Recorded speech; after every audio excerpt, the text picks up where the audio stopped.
The United States came into the World Cup with hope, but left with one of the tournament's most humiliating exits. Could be in trouble here. The US. It was a tournament full of firsts for Canada. Towards Kyle Lowry! It's Kyle Lowry with the goal! And after an unforgettable journey through the knockout stage, Spain stood alone at the top of the footballing world. Let's break it all down. Hello everyone, welcome to Bench Banter, and I'm joined by someone we've never seen before. New character unlock. Who's this? Who's this? Well, introduce yourself, my lovely guest. Who are you? I am David. Welcome. He's David. That's all you need to know is that he's David. And he's the only guy that knows about soccer that I know personally. Or football for the Euros out there. And we're going to be talking about the generational aura loss that the U.S. gained, the overall opinion on the World Cup this year, and more so what Canada has to do next time the World Cup comes around. So, David, how are you doing today, my friend? It is Friday. We should. Yeah, unfortunately, where we are. I'm doing good, wonderful. though. Hey, no, listen. This has been in the making for about 2 weeks now. For those who aren't aware, I've asked around for people to talk about football with soccer. Sorry, and Dave was the only one who was like, "Yeah, I'll do it," because he's got balls like that. So I guess let's jump straight into it. We're Canadians, but we're laughing at this undisciplined choke job that I wouldn't even call it a choke job. I'm just calling this an undisciplined American team that we witnessed against Belgium, like the actual FIFA team. Like when did you watch the game? Did you watch the game? Yeah, of course. I did a little bit, yeah. Very bad game from the U.S. goalie, Freeze.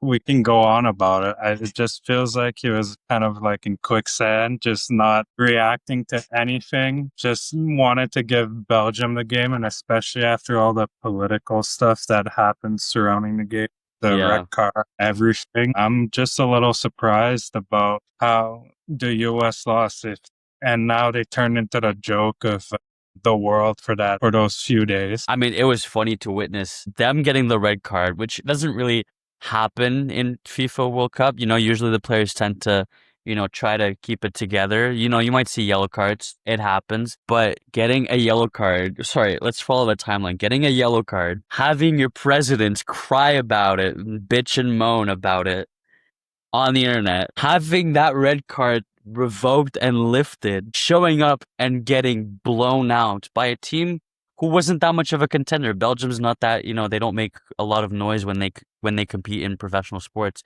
They're not teams like France, Morocco, Argentina, Spain, Mexico even. You expect these Southern Americans and Euro teams to actually be competitive, but lose like that, especially after everything, and not giving an effort. Like that goalie, like you said, he was stuck in quicksand. He wasn't moving fast enough. He wasn't really jumping either.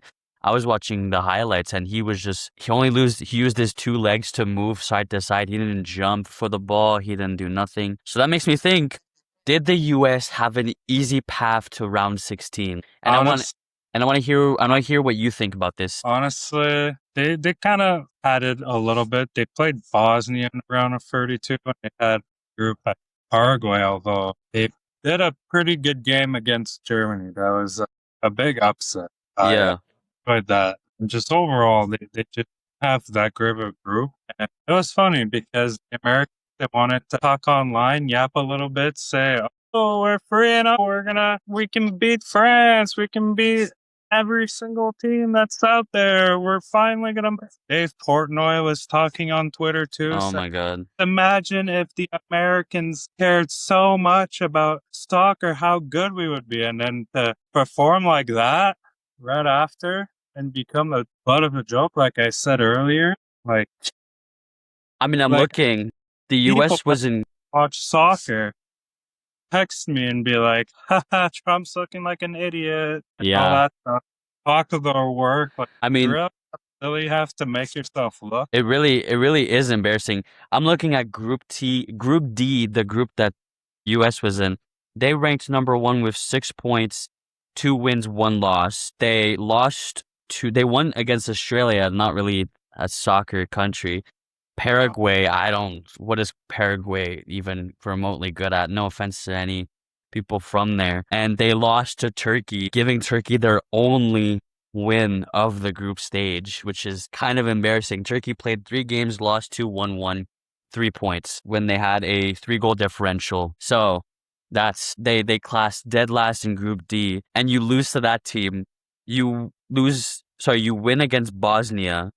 That's where the red card happened, and then get your back blown out by Belgium like right after. I mean, I'm not gonna sit here and talk like what can the U.S. do to improve. I don't want the Americans to improve. You can all preach love thy neighbor, but you know you understand why I wouldn't want my neighbor to succeed in life. But it's not the same about my downstairs basement neighbor, Mexico. I want the Mexicans to succeed, in their group stage. And if we look it up here, Mexico group stage, they did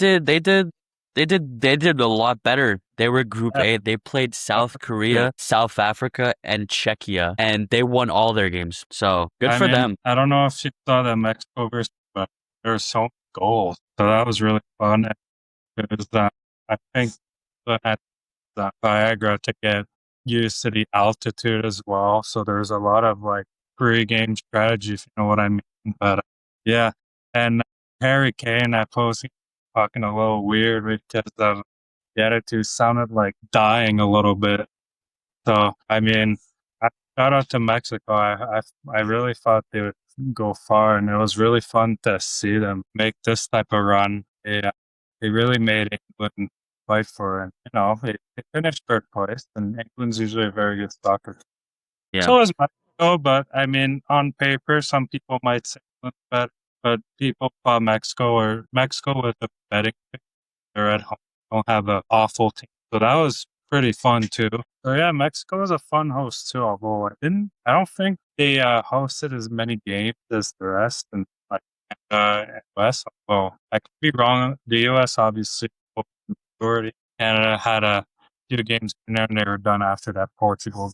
I wish we Yeah. could more from them. They have a really cool big high altitude down. Could have had a lot more potential. So maybe in the future, I would hope that when we're older, we're gonna see World Cup 2032 or 2030 Mexico as a sole host. I mean, I'm looking up here, Mexico, they won all their group stage games. I remember seeing this and I thought, wow, Mexico's winning the whole thing. They didn't let a single goal in during that entire group stage. Like all those games, they didn't let in a single goal. They were all shutouts. So Just like in Spain up till I think, yeah, I think up Mexico died. So yeah. Mexico playing like a very good going to for, but I was very impressed with Mexico.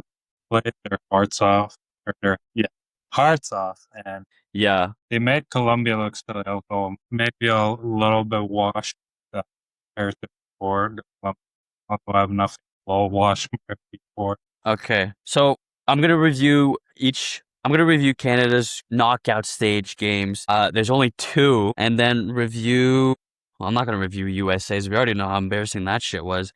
But also review Spain's parkour through the knockout stage, the FIFA winners. So Canada went on to win the round of 32 against South Africa 1-0 full time. And I remember seeing all the other Africans and Africa supporters on Twitter saying, "Oh my goodness, praise Canada. Canada, we love Canada." And I liked it. I started asking myself why they didn't want like some country from their own continent winning against a foreign country. And I discovered, there's a lot of racial tension between South Africa and the rest of the African country, predominantly because South Africa is a white country. The rest of Africa is not a white, continent. So I get where the hatred's from. I understand where that's from. And then the very next round of 16, Canada will lose 3-0 to Morocco. Now, I wasn't expecting to beat Morocco. I was not. I think they were falling down pretty damn easily, I find. Like they were diving, they were taking, wrong sport to be diving in, I guess. So when Morocco, that game though, that first half, I thought it was the best that we've played throughout the whole tournament. Moving the ball, we were getting quality chances, honestly. I thought it was some of the best that we've ever played, and I thought, maybe there's and then the second half starts. And then all hope starts to fall. Even though I didn't have too much hope because I mean Morocco's just a good soccer team, and yeah, I mean it was fun though. I enjoyed watching finally Canada do something at the World Cup, especially at the host. I thought also that during the group stage that it would have been really nice. We could have been Switzerland so that we could have had some games hosted all over Canada for us the entire time. Even though from what I've seen, what people have told me as well, that home field advantage doesn't matter as much in soccer because it's a lot of, and especially in the World Cup, it's a lot of neutral sites, obviously, given so. Yeah, but I thought it would have been really cool to if we did that. We almost did that comeback after Promise David had that strike. Hmm. That Qatar game felt like a fever dream. I was just celebrating that the entire time. Jonathan David hat trick. They were very dirty. That Ismail getting hurt, unfortunately, that was really sad to see. But I mean, they held him on. They held his jersey after Saliba scored. So I mean, that was really fun. And Mark Carney went to the locker room, talked to them, had a good speech. I thought, considering everything. So yeah, I mean and we didn't beat Bosnia like the US did, but I mean it was the first game. I don't really know what I say about Everton. They're also pretty dirty a little bit that game. Well, listen, Bosnia, I remember seeing their social media posts from their like admin, whatever. They were talking about like federal invasion and government dethronement and stuff like that. I've seen that, yeah. And after the game, I was like, what the fuck are you talking about, dethronement? You ended that shit in a tie. I loved seeing that Kyle Iron goal. Mhm. The commentator, I want him to like commentate hockey games because fuck me, bro. He had so much energy and passion. He reminds me a lot of Bob Wischusen from ESPN. He Yeah. commentates Dallas games, and Yeah, the Dallas commentator is amazing. yeah, Yeah. he's great too. But Mhm. like he's mostly ESPN, Mr. Wischusen. He's got a lot of energy in his voice, and that's why I like him, and that's why I like a lot of FIFA commentators too. Because there's the meme of like, oh, English commentators, they don't put energy in their voice, and then you got like the Yeah. Spanish ones that are like rapidly commentating the game and then yelling when there's a goal. And I like that energy. I like a bit of both. I liked the one. I think he was Scottish. He sounded Scottish. I don't know who it is. I'll put on screen what's his name, but he was great. I loved him. Moving on, we're going to have to look at Spain's run through their victory, their World Cup victory. Just give me 1 second here. So, oops, where is it? So Spain was in Group H. They played 3 games, won 2, drew once. So they ended 1 game in a tie with 7 points. They played Cabo Verde. They had to play with Cabo Verde, Uruguay, and Saudi Arabia in their group stage. Not the most recognizable countries when it comes to soccer. Maybe Cabo Verde. Nobody fucking plays Yeah. soccer in Saudi Arabia, and who knows about Uruguay? Nobody knows about that country, anyways. But then during the round of 32, they played Austria, not really a soccer country again, and they blanked them 3-0. Austria. What can you say about Austria? They had a famous painter from there one time. Yeah, I guess that's about all you can, and I guess it looks nice there, but I don't know what else could really comment on Austria. Yeah. Round of 16, they played Portugal and won 1-0 full time. Unfortunately, I wanted Ronaldo too. I'm kind of more of a Ronaldo fan than I am a Messi fan. If I were to play Yeah, the that's Sidney fair. Crosby Ovechkin debate, I would pick Mhm. the Ronaldo guy only because of I show speed, nothing else. Yeah, that makes sense. I mean, I love both of them, but I mean, I grew up with Messi, Yeah, so I would have to go with Messi, unfortunately for you. But fair. yeah, I like both of them. I can't really put. I'm a fan of both of them technically, but like I wanted Ronaldo to win as well. Like I'm not those like NPC Ronaldo fans that just follow him and just say the team is nothing without him though, because they were thought that was their best team on paper all along, and they didn't get it done. But they've had worse teams and went on better runs in the past. Yeah. It was a little bit of a weird thing, but it was really cool to see Ronaldo last time. And if you were at Toronto at the game and saw his penalty Oh goal, yeah. Yeah. yeah, against Croatia, Legendary. legendary for sure. His last goal is in international goals in Canada. Yeah. We will always have that. And we will always have that. The Americans don't fucking have that. We do. We fucking do. Oh yeah, Spain ended up winning that game. They went on to play Belgium the next round, winning 2-1 full time. Belgium, great team. I mean, they did the job. What is it? They did the job against the U.S. Yeah, they did the job against the U.S. Good for them. They completed their mission essentially. That's all they were. They were insider agents for Canada, and or for the whole world actually, and they did their job quite well. They were the only team to score on Spain the entire tournament. And Spain actually has the record in the World Cup for a champion to give up the least amount of goals. I don't think anyone's talking about it. Giving up only one goal all tournament. That is was crazy. That is crazy, yes. That's a stat line right there. That's like a headline news that, hey, if nobody's talking about it, surely it must have happened to where a team let in no goals at all throughout the whole tournament.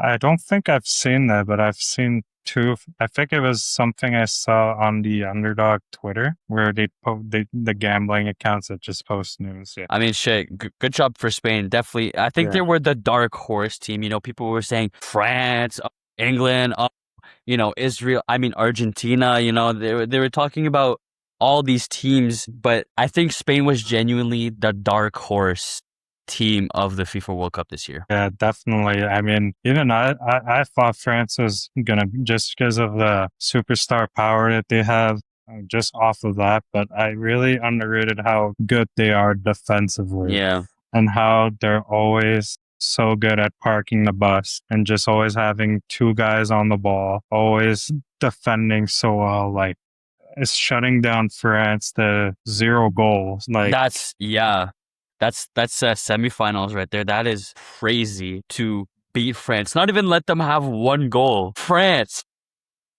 It's insane. And then Argentina too. Argentina. We could talk about Argentina, or we could talk about how better Spain was in that final. It was lopsided. Like, honestly, like the shots from Argentina non-existent. They saw the Habs do it against Tampa Bay Game 7. Like, we want to recreate that, but they're not the Habs. They don't have that. They don't have that aura. Yeah, they don't have that bleu blanc rouge.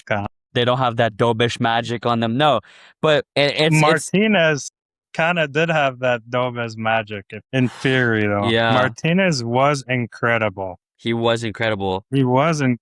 They kind of have that Dobes magic, so I will correct you on that. That's about it. And fucking Messi, what was this? His last cup? Did he also announce this was his last World Cup appearance?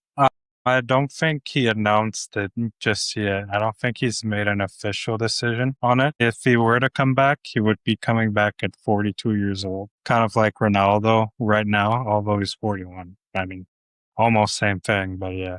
I mean, Messi, I've seen the way Ronaldo plays. Messi's like a playmaker more than anything. Ronaldo's like strictly goal scoring. I guess you can compare it. If you were to compare it to hockey, Ronaldo's the Ovechkin and Messi's the Sidney Crosby. If you wanted to like pillar those two together. Yeah, that's pretty accurate, yeah. And mind you, this is my first time actively watching the World Cup. I remember watching it as a kid, way back when, but I don't, as a kid, who really gives a shit all that much, right? Yeah, or even if you remember, right? That it's kind of you don't really remember specific stat lines. To wrap it up, France versus England, I missed that game. I was preoccupied. I heard it was game of the century. A combined total of 10 goals scored. Like, goalie optional game. 4-0. Yeah, goalie's optional in that game because holy shit. I never have games like that playing FIFA on the console. Damn. Yeah. When I've played FIFA, I don't even have games that high scoring. So it'd be like, in hockey comparison, it would probably be like a 10-9 game. Yeah, Buffalo Tampa, yeah. exactly. Like the one where they scored like, Exactly. what is it, 15 goals total? Yes, it's That the is equivalent of that that is for. crazy. Uh-huh. Or Canada, Yeah. France at the Olympics. We don't have to go back to the Olympics, but Canada, France, that 10-1 Hmm. beatdown. Jesus. Yeah. I guess France wanted their lick back, but they couldn't because Morocco took care of us. But hey, England wins third place, Argentina wins second place, wins their loser medal, and Spain got to shake the president's hand, unfortunately. Hmm. I don't know why he was there. It's not even politically wise. Like it's not even. I'm not talking about politics here. I don't understand how a country's president should award the winning country with the World Cup. Hmm. If anything, it should be the president of the FIFA FIFA. organization. Yeah, it should be that. It should be him, and not know. Like I would feel the same way if Mark Carney gave the trophy to Spain. Oh yeah, absolutely. I mean, I'm not trying to everything here, but absolutely, there is some. I think I saw the FIFA president when Trump was trying to get in the photo. He told him to get out, like like what are you doing? And Spain even photoshopped Trump out of the photos because what is he doing? Trying to get in the. You didn't do any. You didn't grind all No. those practices. You didn't go play on the field with them. You didn't do any substitutions. You didn't do anything to manage the team. You didn't put any money into this. Like, you had no part of it. What are you doing? Like, you have nothing. You had nothing to do with it. Like, get out. Like, it's just stupid that he had to make it. It's not even politics. It's just like, Yeah. why are you making it about yourself? Exactly. It's selfish. It's especially when you're at an all-time low in political like votes, like as a president. Like if it was, let's say, Barack Obama, okay. Mm, they might get away with Obama for sure. Yeah, like Just- Obama for sure, but Obama, was a lot more heavily favored. But especially now since you're so like involved in wars and stuff like that, and you're trying to, your FIFA message is to bring peace and unity and sportsmanship.